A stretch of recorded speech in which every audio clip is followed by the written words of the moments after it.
Welcome to Suman TV. నేను మీ నాగరాజ్ బైర్సిటీని. పచ్చదనం ఎప్పుడైతే హరించేయబోతుందో వాతావరణంలో ఈ కాలుష్య కోరలు అనేటివి మొత్తం కూడా పెరిగిపోతున్నాయి. తద్వారా మొత్తం మానవుడిలో ఏదైతే ముఖ్యమైన భాగం ఉందో ఆ ఊపిరితిత్తులు ఇన్ఫెక్షన్ అయ్యి చాలా ఇబ్బందికర పరిస్థితులు తలెత్తున్నాయి. ఈ నేపథ్యంలో అంటే 2019లో ప్రపంచాన్ని చుట్టేసిన కోవిడ్ కారణంగా ఊపిరితిత్తులు బాగా డ్యామేజ్ అయ్యి కోవిడ్ పేషెంట్ ఉన్నారు, వాళ్ళందరూ కూడా ఊపిరితిత్తులు డ్యామేజ్ అయి ఉంటున్నారు అనమాట. అసలు ఎందుకు ఈ ఊపిరితిత్తులను జాగ్రత్తగా చూసుకోవాలి? ఇటీవల కొత్తగా గుండె మార్పిడి తరహాలోనే ఊపిరితిత్తుల మార్పిడి కూడా వచ్చిందనమాట. సరే, ఊపిరితిత్తుల మార్పిడి వల్ల వ్యక్తి యొక్క జీవితం ఎన్ని సంవత్సరాలు పొడిగించుకోవచ్చు, ఎలాంటి జాగ్రత్తలు తీసుకోవాలి, ఏంటి అని తెలుసుకోవాలంటే ఈరోజు మనతో క్లినికల్స్ ఆసుపత్రి ఊపిరితిత్తుల మార్పిడి నిపుణులు డాక్టర్ తపసి కృష్ణ గారు మనతో ఉన్నారు. నమస్తే మేడం. బాగున్నారు మేడం? బాగున్నానండి. మీ యొక్క కుటుంబ నేపథ్యం గురించి తెలుసుకోవాలి మేడం. మాకు మీ స్వగ్రామం ఎక్కడ? గుంటూరు జిల్లా మాచర్ల దగ్గర. మాచర్ల.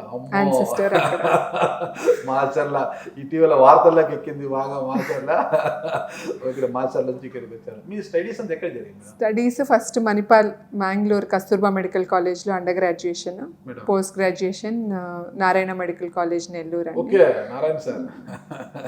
ఓకే. తర్వాత క్రిటికల్ కేర్ మెడిసిన్ ఇక్కడ హైదరాబాద్ లోనే. క్రిటికల్ కేర్ మెడిసిన్ పీజీ తర్వాత మళ్ళా critical care lung transplantation training అది గ్లెనిగల్స్ చెన్నైలో జరిగింది అన్నమాట. చెన్నైలో మేడం.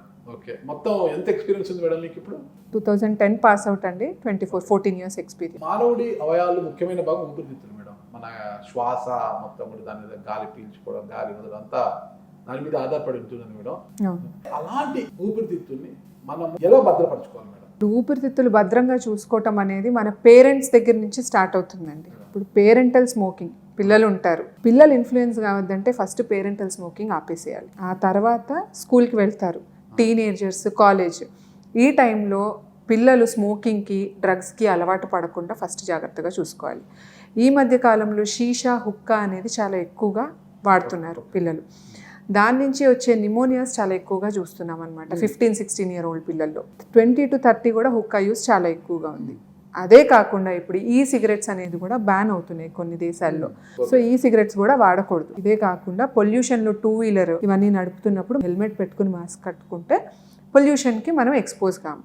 అసలు మానవుడిలో ఊపిరితిత్తుల యొక్క ప్రాధాన్యత వివరించండి. ఊపిరితిత్తులు అనేవి మనకి బాడీకి ఆక్సిజన్ సప్లై. ఫుడ్ తిన్నా సరే, మన స్టమక్ ఫుడ్ని అబ్జార్బ్ చేసినా సరే దాన్ని ఎనర్జీగా కన్వర్ట్ చేసేది ఏంటి? ఆక్సిజన్. సో ఆక్సిజన్ అనేది చాలా ఇంపార్టెంట్. బ్రెయిన్కి కూడా మనం ప్రైమరీగా ఆక్సిజన్ సప్లై కట్ ఆఫ్ కాకూడదు. బ్లడ్ సప్లై అనేది మనకి 3 minutes కంటే ఎక్కువ కట్ ఆఫ్ అయిపోతే బ్రెయిన్ పనిచేయటం చాలా వరకు ఆఫ్ అయిపోతుంది. సో ఎందుకు అవుతుంది అట్లా? మన లంగ్స్ నుంచి వెళ్ళే ఆక్సిజన్తోనే బ్లడ్ బ్రెయిన్కి ఆక్సిజన్ సప్లై చేస్తుంది అనమాట. సో ఏ బాడీలో ఏ ఆర్గన్, ఏ పార్ట్ పనిచేయాలన్నా సరే ఫస్ట్ లంగ్స్ నుంచి ఆక్సిజన్ సప్లై బ్లడ్ ద్వారా వెళ్ళాల్సి వస్తుంది. దాంతో సహా లంగ్స్ చాలా తక్కువ ఎనర్జీ యూజ్ చేసుకుంటూ చాలా ఎక్కువ పనిచేస్తాయి అన్నమాట. సో హై ఎనర్జీ అవుట్పుట్ అనేది లంగ్స్లోనే ఉంటుంది. ఈ సంకోచ వ్యాకోచాల్లో ఎప్పుడు తేడా ఉంటుంది మేడం? ఇన్స్పిరేషన్, ఎక్స్పిరేషన్ అనేది మనకి ఆస్తమాల్లో, సిఓపిడిలో, లేదంటే ఊపిరితిత్తుల చుట్టూతా గాలి చేరినా సరే ఈ ఇన్స్పిరేషన్, ఎక్స్పిరేషన్ అనేది ప్రాబ్లమ్స్ అవుతూ ఉంటాయి అన్నమాట. మామూలుగా ఆయాసము, పిల్లి కూతలు రావటము, లేదంటే మనకి దగ్గు చాలా ఎక్కువగా రావటం, దగ్గినప్పుడు రక్తం పట్టము, ఇవన్నీ కూడా ఈ మామూలుగా వచ్చే ఆస్తమా, సిఓపిడి, నిమోథరాక్స్. ఇప్పుడు కొత్తగా చాలా ఎక్కువగా మేము పల్మనాలజిస్ట్ చూస్తుంది ఇంటర్స్టిషియల్ లంగ్ డిసీజ్ అనేది. ఇంటర్స్టిషియల్ లంగ్ డిసీజ్ అంటే ఊపిరితిత్తులు మామూలు మనుషుల్లో స్పాంజ్ లాగా ఉంటాయి అన్నమాట. స్పాంజ్ లాగా ఉన్న ఊపిరితిత్తులు పీచులాగా గట్టి పడిపోయినట్టయితే అది ఇంటర్స్టిషియల్ లంగ్ డిసీజ్ అని చెప్తాము. ఈ టైంలో చాలా రీజన్స్కి గట్టిపడచ్చండి. ఇప్పుడు connective tissue disease, rheumatoid arthritis అనేది చూస్తూ ఉంటాం. బాడీ ఇమ్యూనిటీ జాయింట్స్ని ఎఫెక్ట్ చేసినట్టే లంగ్స్ని కూడా ఎఫెక్ట్ చేయొచ్చు. చాలా పెద్ద ప్రొఫైల్ ఉంటుంది అనమాట. ఊపిరితిత్తులు గట్టిపడినప్పుడు ఫస్ట్ అది టెస్ట్ చేస్తాం, బాడీ ఇమ్యూనిటీ వల్ల ఏమన్నా గట్టిపడుతున్నాయని. ఇదే కాకుండా ఆక్యుపేషనల్ లంగ్ డిసీజెస్ అంటాము. కోల్ వర్కర్స్, సిలికా వర్కర్స్ అంటే స్టోన్ క్రషర్స్, లేదంటే ఇప్పుడు పౌల్ట్రీ ఫార్మ్స్లో వర్క్ చేసేవాళ్ళు, ఇవన్నీ ఆక్యుపేషనల్ లంగ్ డిసీజెస్ కింద వస్తాయి. దానివల్ల కూడా గట్టిపడుతూ ఉండొచ్చు. సో చాలా రకరకాల కాజెస్ ఉంటాయి. మనం పేషెంట్ వచ్చినప్పుడు ఇట్లా ఊపిరితిత్తులు గట్టిపడితే హిస్టరీ తీసుకున్నట్టయితే మనకి ఏంటి కాజ్ అనేది తెలుస్తుంది అనమాట. ఊపిరితిత్తుల్లో సమస్య ఉంది అని మీరు ఎలా తెలుసుకుంటారు? ఏ పరీక్షల ద్వారా తెలుసుకుంటారు మేడం? జనరల్గా పేషెంట్కి వచ్చే సిమ్టమ్స్తోనే మేము నెక్స్ట్ ఏం పరీక్షలు చేయాలనేది తెలుసుకుంటామండి. ఫస్ట్ ఆయాసము, దగ్గు, డ్రై కాఫ్, ఆక్సిజన్ తగ్గిపోవటము, లేదంటే కళ్ళు తిరగటము, దగ్గినప్పుడు తెమడలో రక్తం పడటము, ఈ సిమ్టమ్స్ ఉన్నట్టయితే ప్రిలిమినరీగా ఎక్స్రే అనేది ఒక బేసిక్ ఇన్వెస్టిగేషన్ చేస్తాం. సో ఎక్స్రే ఇన్వెస్టిగేషన్ చేసిన తర్వాత ఫర్దర్ ఏమి టెస్ట్ చేయాలనేది మనకి తెలిసినప్పుడు మనము నెక్స్ట్ టెస్ట్ చేస్తాం. మన ఊపిరితిత్తులు ఆరోగ్యంగా ఉండాలంటే ఒక మనిషి ఎలాంటి వాతావరణంలో జీవనం సాగించాలి మేడం? ఎప్పటికీ మనకి ఐడియల్ వాతావరణం అనేది దొరకదు కదా సార్. ఐడియల్ వాతావరణం అనేది ఉండదు. ఇప్పుడు ట్రాఫిక్ పోలీసులు వాళ్ళ వృత్తి వాళ్ళు చేసుకోవాలి, కోల్ వర్కర్స్ వాళ్ళ వృత్తి చేయాలి. అట్లానే పల్మనాలజిస్ట్ కూడా చాలామంది పేషెంట్స్ని చూడాలి. వాళ్ళకి నిమోనియా ఉన్నా, సిఓపిడి ఉన్నా, వేరే జబ్బులు ఉన్నా సరే ఎఫెక్ట్ అవుతూనే ఉంటారు. సో వీరందరూ ఏంటంటే డాక్టర్స్ కానీ ఎవ్రీబడి ససెప్టబుల్ ఉంటారనమాట ఇన్ఫెక్షన్స్కి.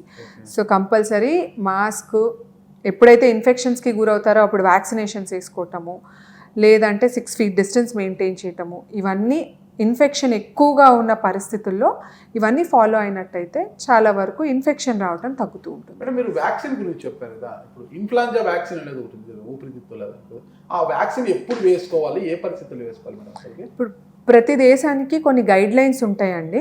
Indian medical association guide lines ప్రకారము 50 years కంటే ఎక్కువ ఉన్నవారు కానీ, లేదంటే వీరిలో ఎవరికన్నా డయాబెటీస్, హైపర్ టెన్షన్ ఇటువంటివి ఉన్నట్టయితే కంపల్సరీ వ్యాక్సిన్ వేసుకోవాల్సి వస్తుంది.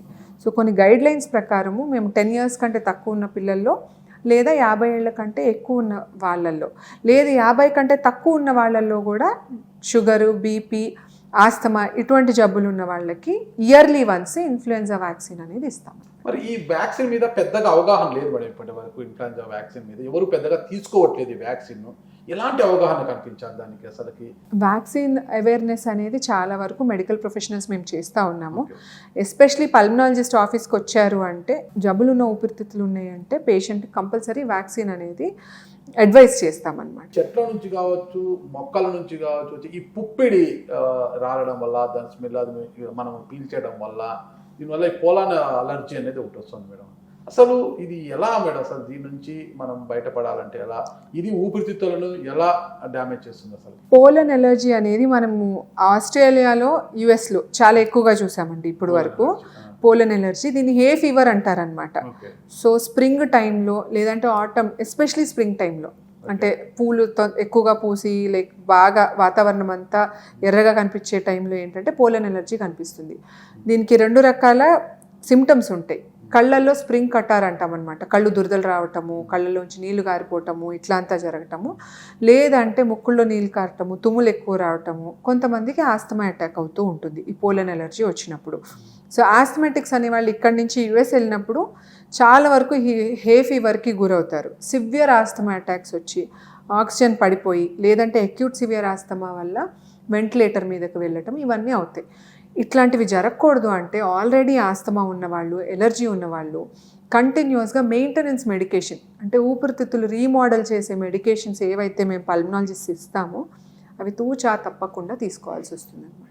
ఊపిరితిత్తుల మార్పిడికి ఎవరు అర్హులు? ఎలాంటి పరిస్థితుల్లో ఊపిరితిత్తులను మార్పిడి చేస్తారు మేడం? ఊపిరితిత్తుల మార్పిడి అనేది ఇందాక మనం డిస్కస్ చేసుకున్నట్టు ఇంటర్స్టిషియల్ లంగ్ డిసీజ్ అని ఒక ప్రాబ్లం ఉంటుందని చెప్పాను కదా. ఊపిరితిత్తులు గట్టిపడిపోవటం, ఈ ఊపిరితిత్తులు గట్టిపడటం మనం చాలా ఎక్కువగా పోస్ట్ కోవిడ్ ఎరాలో చూస్తున్నాం అనమాట. ఈ గట్టిపడిపోయిన ఊపిరితిత్తుల వల్ల ఆక్సిజన్ పీల్చుకోలేక ఆక్సిజన్ సప్లిమెంటేషన్ తీసుకుంటూ, లేదంటే ఓవర్ నైట్ బైపాప్ మెషిన్ పెట్టుకోవాల్సి వచ్చిన వాళ్ళకి ఊపిరితిత్తుల మార్పిడి అనేది చేస్తామన్నమాట.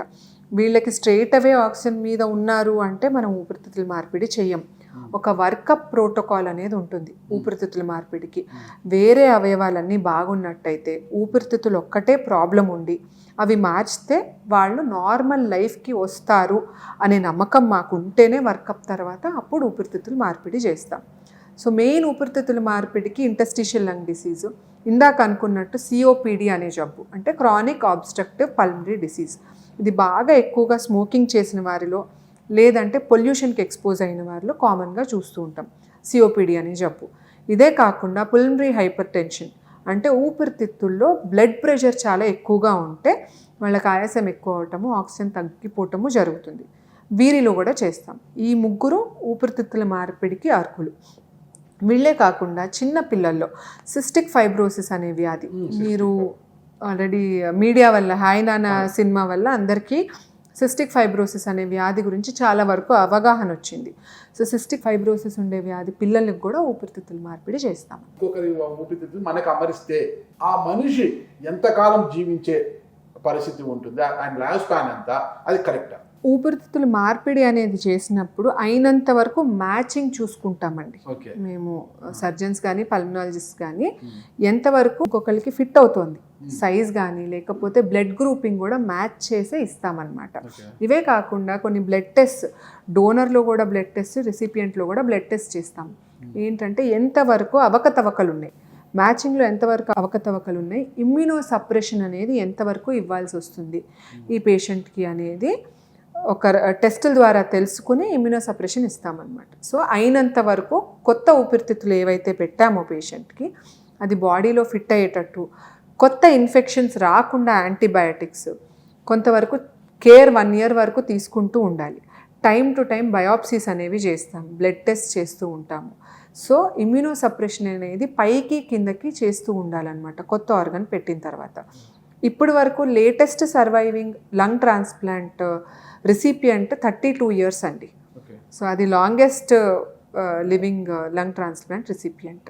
ఒక వ్యక్తి లంగ్స్ మార్చుకున్న తర్వాత ఊపిరితిత్తుల మార్పు తర్వాత 32 సంవత్సరాలు బతికి ఉన్నారు, ఇప్పటికి కూడా బతికి ఉన్నారు.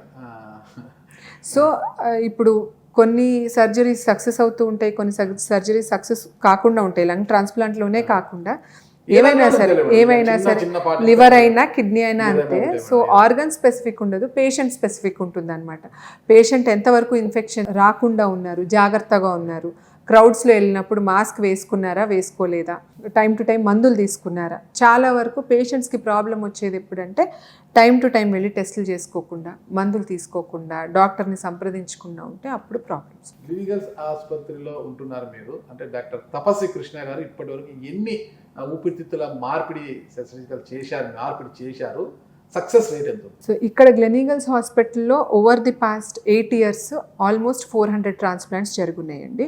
400 ట్రాన్స్ప్లాంట్స్ ఈ టీమ్, గ్లెనీగల్స్ హాస్పిటల్ టీం మొత్తం కలిపి 400 ట్రాన్స్ప్లాంట్స్ చేశారు. ఎంతమంది టీం మేడం మీరు? ఇప్పుడు ఉన్నది అంటే మేము ఆల్ ఓవర్ చెన్నై, హైదరాబాద్, బెంగళూరు అందరం కలిసి టీమ్ ఆఫ్ 25 డాక్టర్స్, అంటే సర్జన్స్, పల్మనాలజిస్ట్ ఉన్నామన్నమాట. మాతో పాటు ఎనస్థీసియాలజిస్ట్ కూడా ఉంటారు, అంటే క్రిటికల్ కేర్ స్పెషలిస్ట్.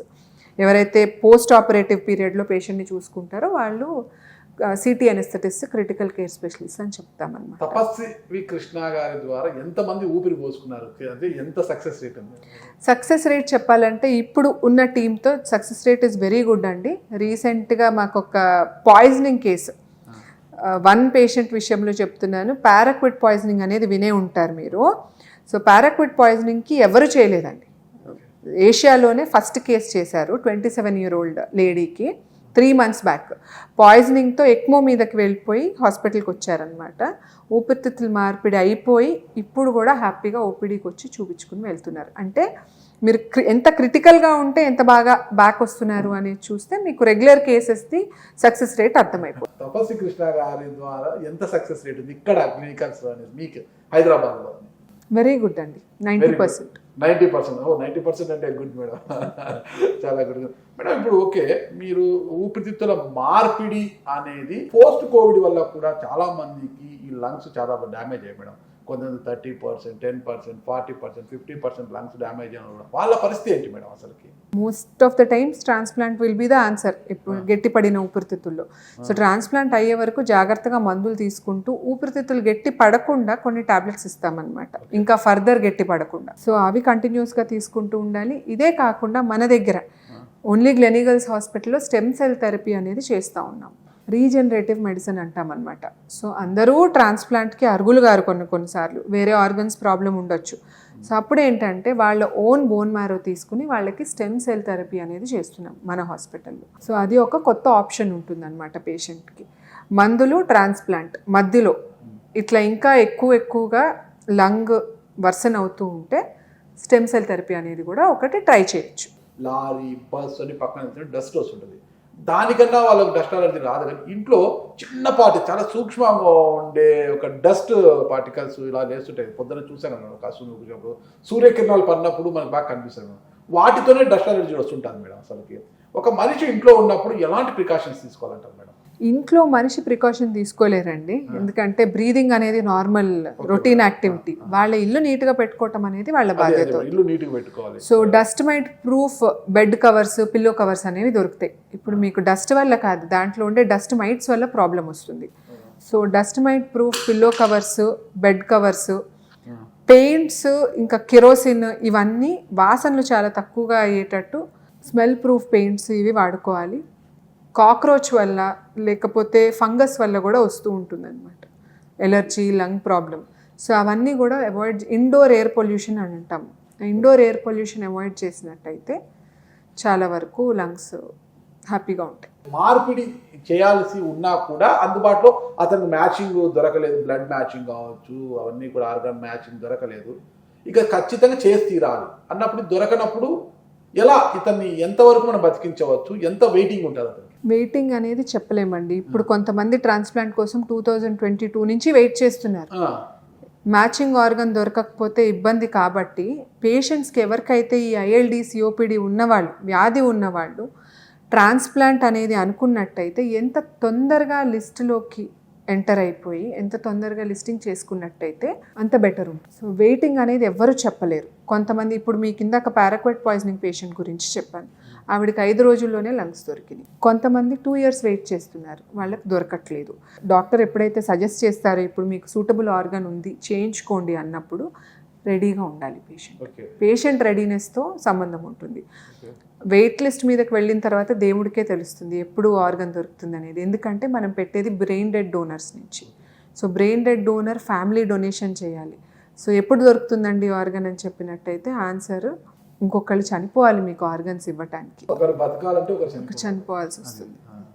సో అందుకని మనం ఎంత తొందరగా చేయించుకుంటే అంత మంచిది. అర్లీగా ఆక్సిజన్ లెవెల్స్ 2 liters 3 liters మీద మెయింటైన్ అవుతున్నప్పుడు చేయించుకుంటే రిజల్ట్స్ కూడా చాలా వరకు బాగుంటాయి. అదే కాదు మాకు వర్సన్ అవ్వనియండి తర్వాత చేయించుకుంటాము అని వెంటిలేటర్ మీదకి వెళ్ళే వరకు ఆగినట్టయితే రిజల్ట్ కూడా అంతవరకు బాగుండదు. ఇప్పుడు మీకు ఇందాక 90% రిజల్ట్ అని ఎందుకు చెప్పాల్సి వచ్చింది? 10% అనేది టీం, అదే చేసే సర్జన్ వాళ్ళే, చూసుకునే పల్మనాలజిస్ట్ మేమే. కానీ ఆ 10% తేడా ఎందుకు వస్తుంది? పేషెంట్ వర్స్ అయిపోయి 15 liters ఆక్సిజన్ మీదకి వెళ్ళిపోయి, లేదంటే వెంటిలేటర్ ఎక్కిన తర్వాత ఆర్గన్ దొరికిందంటే రిజల్ట్ కూడా అంత బ్యాడ్ ఉంటుంది. జబ్బు ముదిరిపోయిన తర్వాత ట్రీట్మెంట్ ఇవ్వటం వేరు, అర్లీగా ట్రీట్మెంట్ ఇవ్వటం వేరు. ఈ ఊపిరితిత్తుల మార్పిడి అన్నది ఒక సామాన్యుడు చేసుకునే వెసులుబాటు ఉందా? సామాన్యులు వస్తూ ఉంటారండి మాకు. పాపం వాళ్ళకి ఫైనాన్షియల్ ఉండవు, ఎఫర్ట్ చేయని వాళ్ళకి ఏంటంటే ఇప్పుడు క్రౌడ్ ఫండింగ్ అనేది చాలా వరకు హెల్ప్ చేస్తుంది. సో ఇప్పుడు వినుంటారు మీరు ఇంపాక్ట్ గురు అని, కొంతమంది వాళ్ళు రేస్ చేస్తారు. ఇప్పుడు ఒక 38-39 year old వాళ్ళు ఉన్నారు, 3 ఆడపిల్లలు. సో చేసాం వాళ్ళకి.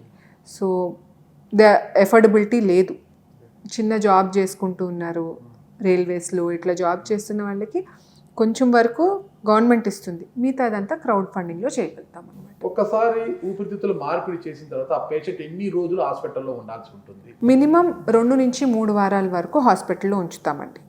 ట్రాన్స్ప్లాంట్ అయిన తర్వాత 3 వారాలకి యూజువల్గా డిశ్చార్జ్. ఆ తర్వాత ఎలాంటి మెడిసిన్ తీసుకోవాలి, ఎలాంటి ఫుడ్ తీసుకోవాలి, వాళ్ళ లైఫ్ స్టైల్ ఎలా ఉండాలి? ఇప్పుడు ఎలాంటి మెడిసిన్ అంటే బ్లడ్ టెస్ట్ ప్రకారం ప్రతి పేషెంట్కి డిఫరెంట్గా, లైక్ వాళ్ళు ఎంతవరకు ఆర్గన్ని రిజెక్ట్ చేస్తున్నారు, కొత్త ఆర్గన్ ఎంతవరకు రిజెక్ట్ చేస్తున్నారు, దాన్ని బట్టి మేము పేషెంట్ టు పేషెంట్ టైలర్ చేసి డిశ్చార్జ్ చేస్తామన్నమాట, మందులు ఇచ్చి. ఫుడ్ అనేది హై ప్రోటీన్ హెల్దీ ఫుడ్ తీసుకోవాలి, time to time exercise, physiotherapy చేస్తూ ఉండాలి. అట్లీస్ట్ 1 year వరకు జాగ్రత్తగా ఫాలో అవుతూ ఉండాలి. ఆ తర్వాత నార్మల్ లైఫ్కి వెళ్ళిపోవచ్చు. కానీ వ్యాక్సినేషన్స్ టైం టు టైం తీసుకుంటూ మాస్క్ అనేది క్రౌడెడ్ ప్లేసెస్లో పెట్టుకోవటం అనేది చేస్తూ ఉండాలి. ఇప్పుడు ప్రతి ఒక్కరు ఉదయం శ్వాస మీద ధ్యాస అంటారు మేడం అని, ఒక ముక్కుతో గాలి పిలుచు మరో ముక్కు నుంచి గాలి వదలడం అనేది ఉంది కదా, దీనివల్ల మన ఊపిరితిత్తులు ఎలా పనిచేస్తాయంటారు మేడం? మీరు చెప్పేది ప్రాణాయామం అండి, అది ప్రతి పర్సన్కి వర్తిస్తుంది. మేడం కొత్తగా ఊపిరితిత్తులు జబ్బులు ఉన్న వాళ్ళు లేని వాళ్ళు కాదు, ఇదంతా ఆయుర్వేదంలోనే చెప్పేసి ఉన్నారు. కరోనా వల్ల ఈ ఊపిరితిత్తుల డ్యామేజ్ ఎంతవరకు జరిగి ఉంటుంది మేడం? చాలా వరకు జరిగిందండి. ఆల్మోస్ట్ ప్రతి పేషెంట్కి సిటీ స్కాన్ చూస్తే ఎక్కడో ఒక చోట డ్యామేజ్ కనిపిస్తుంది, కానీ చాలామంది చేయించుకోలేదు సిటీ స్కాన్ ఆ టైంలో. డ్యామేజ్ అయితే కనిపించింది, కానీ లక్కీగా 6 monthsలో రిజల్యూషన్ కూడా కనిపించింది. 100 మందికి కరోనాలో మనకి సిటీ స్కాన్ ప్రాబ్లం వచ్చింది అంటే 80% జనాలకి అది రిజాల్వ్ కూడా అయిపోయింది, 20% జనాలకి పర్మనెంట్ డ్యామేజ్ ఉండింది. అలర్జీ క్లినిక్ అని అంటుంటారు మేడం, అంటే ఏంటి మేడం అలర్జీ క్లినిక్ అంటే? అసలు ఎలర్జీ ట్రీట్ చేసే క్లినిక్ ఎలర్జీ క్లినిక్ అంతే దాన్ని అంటారు. అసలు ఊపిరితిత్తులను ఎలా కాపాడుకోవాలి, మనము ఎలా జాగ్రత్తగా చూసుకోవాలి మేడం? హెల్దీ ఫుడ్, మీరు చెప్పినట్టు ప్రాణాయామము, వ్యాక్సినేషన్స్ తీసుకోవటము, రెగ్యులర్ ఎక్సర్సైజ్, క్రౌడెడ్ ప్లేసెస్ పొల్యూషన్లో మాస్క్ వేసుకోవటము, సిగరెట్, చుట్టా, బీడీ, హుక్కా ఇవన్నిటి నుంచి దూరంగా ఉంటాం. మాస్కులు ఎక్కువ వాడడం వల్ల ఊపిరి సరిగ్గా తీసుకోలేకపోతాం, తద్వారా కూడా లంగ్స్ దెబ్బతింటాయి. ఊపిరి మనం సరిగ్గా తీసుకోవాలి. అది 24 గంటలు మేము డాక్టర్స్ వేసుకోవాల్సి వచ్చింది, కానీ పేషెంట్స్ ఎవరు 24 గంటలు వేసుకోలేదు మేడం. సో ఆ గంట సేపు ఎప్పుడైతే అవసరం ఉందో ఆ టైంలో వేసుకున్నట్టయితే సరిపోతుంది. మాస్కులు ఎలాంటి సమయాల్లో వాడాలి, ఎలాంటి ప్రాంతాల్లో వాడాలి అంటారు? పొల్యూషన్ బాగా ఎక్కువ ఉన్నప్పుడు, 2-wheeler నడిపేటప్పుడు కంపల్సరీ వాడాలి. లేదంటే క్రౌడెడ్ ప్లేసెస్లోకి వెళ్ళినప్పుడు, ఎస్పెషలీ షుగరు, బీపీ ఉన్న పేషెంట్స్, పెద్దవారు, క్రౌడెడ్ ప్లేసెస్, ఇప్పుడు గుళ్ళకి వెళ్తారు, థియేటర్లకు వెళ్తారు, ఒక 1000 మంది 2000 మంది పెళ్ళికి వచ్చిన చోటకి వెళ్తారు, అప్పుడు వేసుకోవటం బెటర్. టీబీ పేషెంట్స్ ఉంటారు, టీబీ అంటే రిలేటెడ్ టు ఊపిరితిత్తులేదు మేడం అంతా కూడా, అంటే టీబీ ఎక్కువైపోయింది, తగ్గలేదు, క్షయవాది ఎక్కువైపోయింది, ఆ మూమెంట్లో అప్పుడు ఊపిరితిత్తుల మార్పిడి అనేది జరిగే అవకాశం ఉంటుందా మేడం? టీబీ బాగా ఎక్కువైనప్పుడు ఊపిరితిత్తుల మార్పిడి అనేది చేయలేమండి. టీబీ వ్యాధి తగ్గిన తర్వాతే ఊపిరితిత్తుల మార్పిడి చేయాల్సి వస్తుంది. ఊపిరితిత్తులకు టీబీకి సంబంధం ఎలా ఉంటుంది మేడం? రిలేటెడ్ టీబీ వల్ల ఊపిరితిత్తులు డ్యామేజ్ అవటం జరుగుతుంది, పర్మనెంట్ డ్యామేజ్, గట్టి పట్టము, ఫైబ్రోసిస్ అనేది జరుగుతుంది. అటువంటప్పుడు ఈ డిస్ట్రాయిడ్ లంగ్ అంటాం అనమాట. ఆ డిస్ట్రాయిడ్ లంగ్ వల్ల గాలి ఆడటం తగ్గిపోయి ఆక్సిజన్ లెవెల్స్ తగ్గిపోయినప్పుడు ఊపిరితిత్తుల మార్పిడి చేస్తాం. యాక్టివ్ టీబీ జబ్బు ఉన్నప్పుడు ఊపిరితిత్తుల మార్పిడి అనేది చేయలేం. అడగకూడదు ప్రశ్న ఇది, మా సిల్లి ఉంటుంది. ఊపిరితిత్తుల మార్పిడి అనేది ఎలా చేస్తారు మేడం? అసలుకి చెస్ట్ వరకే అండి, చెస్ట్ వరకే ఓపెన్ చేసేది, బాడీ అంతా ఓపెన్ చేసేది ఉండదు. ఇప్పుడు ఇంకా మినిమల్ యాక్సెస్ టెక్నిక్స్ అని కూడా వచ్చినాయి అనమాట. ఇదివరకు ఫుల్ చెస్ట్ ఓపెన్ చేసేది, ఇప్పుడు 2 సైడ్లు ఇన్సిషన్ వేసి, చాలా తక్కువ ఇన్సిషన్ వేసి కూడా ఊపిరితిత్తుల మార్పిడి చేస్తున్నాం. ముఖ్యంగా ఊపిరితిత్తులను జాగ్రత్తగా పెట్టుకొని ఉండాలంటే ప్రజలకు మీరిచ్చే ఒక డాక్టర్ మీరు ఇచ్చే సందేశం ఏంటి madam? Healthy lungs, healthy life. So ఇందాక చెప్పినట్టు చెడు హ్యాబిట్స్ నుంచి దూరంగా ఉంటూ, హెల్దీగా ఎక్సర్సైజ్ చేస్తూ, హెల్దీ ఫుడ్ తీసుకున్నట్టయితే ఊపిరితిత్తులు జాగ్రత్తగానే. స్మోక్ చేసేవాడి లంగ్స్ ఎక్కువగా పాడవుతాయా, పక్కన ఆ స్మోక్ చేసేవాడు వదిలే పొగను పీల్చడం వీడి లంగ్స్ ఎక్కువ పాడవుతాయి? ప్రైమరీ స్మోక్, సెకండరీ స్మోక్ రెండిట్లతో కూడా ప్రాబ్లం ఉంటుంది. ఆల్కహాలిక్ వల్ల లంగ్స్కి ఎలాంటి ఇబ్బంది? ఆల్కహాల్ వల్ల ఏ ఆర్గన్ అయినా డ్యామేజ్ అవుతూ ఉంటుంది. సో లంగ్స్ కూడా డ్యామేజ్ అవుతాయి. ఒక్కొక్కసారి ఆస్పిరేషన్స్ అనేవి ఎక్కువగా అవుతాయి అన్నమాట. ఈ ఆల్కహాల్ తాగే వరకు మత్తు వల్ల వాళ్ళు వామిటింగ్స్ అనేవి చేసుకున్నప్పుడు అది యాసిడ్ రిఫ్లక్స్ లంగ్స్లోకి వెళ్ళి కూడా ఆస్పిరేషన్ నిమోనియా అనేది జరుగుతుంది. సో ఆల్కహాలిక్స్లో నిమోనియా అనేది చాలా కామన్, ఇమ్యూనిటీ తగ్గిపోతుంది కాబట్టి. ఇంకొక రోజులో ఊపిరితిత్తుల మార్పిడి జరగాలి, కానీ హై బీపీ, హై షుగర్ ఉంది, ఎలాంటి ట్రీట్మెంట్ ఇస్తారు? ఇంకొక రోజులో ఊపిరితిత్తుల మార్పిడి జరిగే వాళ్ళు మా దగ్గర ఫాలోఅప్లో అట్లీస్ట్ నెల నుంచి ఉంటారు కాబట్టి ముందు రోజు హై బీపీ, హై షుగర్ ఉండే పరిస్థితి యూజువల్గా ఉండదు. సో 1 డేలో ఊపిరితిత్తుల మార్పిడి అనేది జరగదు. పేషెంట్ డాక్టర్తో పాటు, టీంతో పాటు అట్లీస్ట్ 3 నెలల నుంచి ఉంటారు కాబట్టి యూజువల్గా అది కంట్రోల్లో పెట్టేస్తుంది. గ్రామీణ ప్రాంతాలతో పోలిస్తే పట్టణ ప్రాంతాల్లో ఊపిరితిత్తుల సమస్యలు వచ్చే వారి సంఖ్య క్రమేపీ పెరుగుతుంది మేడం, తేడా ఏంటి? ఎయిర్ క్వాలిటీ ఇండెక్స్ అండి. అంతే. గ్రామీణ ప్రాంతాల్లో ఇన్ని కార్లు, బస్సులు కనిపించవు, మనకి కనిపించేది పట్టణ ప్రాంతాల్లోనే. దానివల్లనే ఎయిర్ క్వాలిటీ ఇండెక్స్ ప్రాబ్లం అవుతుంది. ఈ గ్రామీణ ప్రాంతాల్లో ఇప్పటికీ ముసలి వాళ్ళు కావచ్చు, వయసులో ఉన్న కావచ్చు, ఈ పొగాకు, ఆకు ఒక్క ఇవన్నీ ఎక్కువ నములుతుంటారు, వాటి వల్ల ఊపిరితిత్తుల ప్రమాదం ఉంటుందా? డెఫినెట్గా ఉంటుందండి. పొగాకు నమలటమే కాదు, స్మోక్ కూడా చేస్తారు. సో దానివల్ల సిఓపిడి అంటాం అనమాట, క్రానిక్ ఆబ్స్ట్రక్టివ్ పల్మనరీ డిసీజ్ అనేది వస్తుంది. ఆకు ఒక్క, పాన్ బేడ, పాన్ మసాలాల వల్ల ప్రమాదం ఏంటి మేడం? దానివల్ల ఓరల్ క్యాన్సర్ అనేది చాలా ఎక్కువగా వస్తూ ఉంటుందండి. ఓకే, థ్యాంక్ యూ మేడం, చాలా చక్కటి విషయాలు చెప్పారు.